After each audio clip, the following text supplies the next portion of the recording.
মাত্র 2 মিনিট চাচ্ছি সবার কাছে, এড়িয়ে যাবেন না। মোহাম্মদ সাল্লাল্লাহু আলাইহি সাল্লামের জীবনে শেষ মুহূর্ত।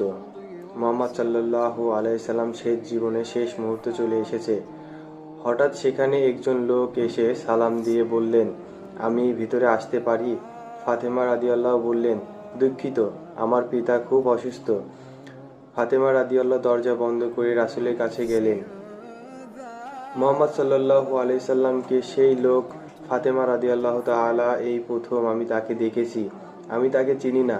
নবীজি সাল্লাল্লাহু আলাইহি সাল্লাম শুনে, ফাতেমা, সে হচ্ছে আমাদের এই ছোট্ট জীবনে অবসরকারী ফেরেশতা আজরাইল।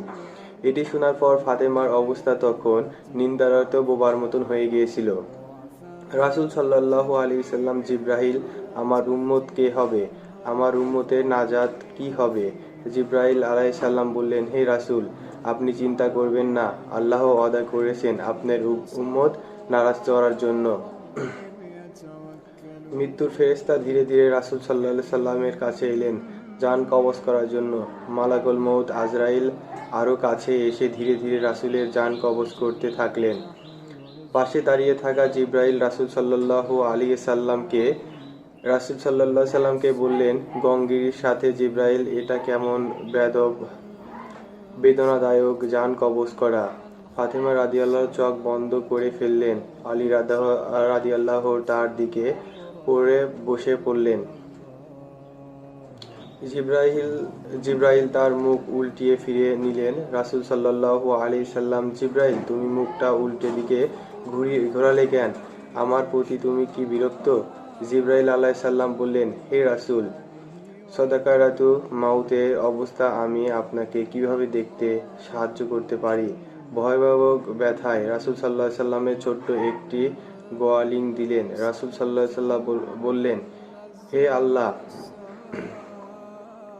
সাকারাতু মাউত, জান কবজের সময় যতই ভয়াবহ হোক না কেন, আমাকে সকল ব্যথা দাও, আমি বরণ করব, কিন্তু আমার উম্মতকে ব্যথা দিও না।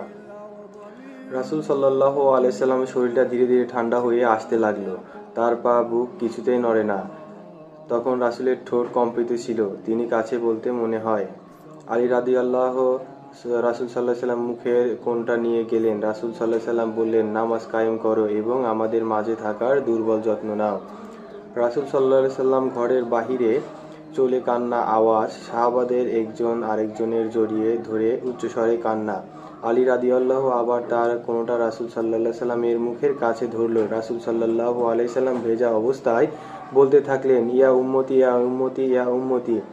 শিক্ষা: মৃত্যুর সময় প্রাণপ্রিয় নবী মুহাম্মদ সাল্লাল্লাহু আলাইহি সাল্লাম, আমাদেরকে সব কষ্ট দাও, কিন্তু আমার উম্মতকে দিও না। মৃত্যুর সময় রাসূল সাল্লাল্লাহু আলাইহি সাল্লাম বলে গেলেন, নামাজ কায়েম করো। মৃত্যুর সময় রাসূল সাল্লাল্লাহু আলাইহি সাল্লাম বললেন, আমি চলে গেলে আমার উম্মতের কি হবে? মৃত্যুর সময় রাসূল সাল্লাল্লাহু আলাইহি সাল্লাম ইয়া উম্মতি, ইয়া উম্মতি, ইয়া উম্মতি করলেন।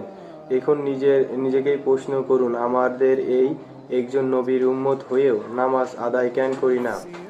শ্রেষ্ঠ নবী মুহাম্মদ সাল্লাল্লাহু আলাইহি সাল্লাম আল্লাহর কতই প্রিয় ছিলেন। তিনি আল্লাহর বন্ধু ছিলেন। তিনি যদিও মৃত্যুবরণ করার সময় এতটা কষ্ট পান, তাহলে আমাদের কি অবস্থা হবে? আল্লাহ তাআলা আমাদের সবাইকে বোঝার তৌফিক দান করুক, আমিন। আশা করি ভিডিওটি আপনাদের কয়েকজন ফ্রেন্ডকে শেয়ার করবেন অথবা মেনশন করবেন।